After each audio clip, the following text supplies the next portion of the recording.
இவ்வளவு நேரம் ஆயிடுச்சு வர்றதுக்கு. ஜூஸ்லாம் 2 லிட்டர் வாங்கிருப்பீங்க போலயே. குடுங்கண்ணா, நான் பிடிச்சுக்கிறேன். வெயிட்டா இருக்கும். இது வர வழியில பண்டிகை போல அதான் பயங்கர டிராபிக் ஆயிடுச்சு. அப்படிங்களா? சரி சரி உட்காருங்க, காபி போட சொல்ல. பாப்பா காபி போடு. 3 hours later. அப்பப்ப வாங்க, எங்க வரவே மாட்டேங்கிறீங்க. வந்தீங்கன்னா எனக்கும் கொஞ்சம் நல்லா இருக்கும்ல. ஆமா தானங்க? ஆமா சரி போயிட்டு வாங்க. போயிட்டு வாங்க.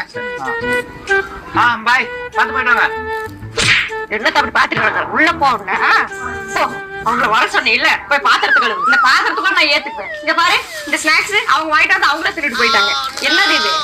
இதுல அவங்க தின்னுட்டு போன பாத்திரத்தை நான் கழுவிட்டு இருக்கணுமா? இதுல இந்த ஜூஸ் போதுமா எனக்கு? இதெல்லாம் குப்பையில தான் போட முடியும். இவன் இஷ்டத்தை கூப்பிட்டு விட்டுறது. 2 லிட்டர். கேமரா விட்டு போயிட்டேன், அதை எடுத்து கொடு. அப்படியே அந்த ஸ்நாக்ஸ் கவரையும் எடுத்து கொடு. என்ன பாத்து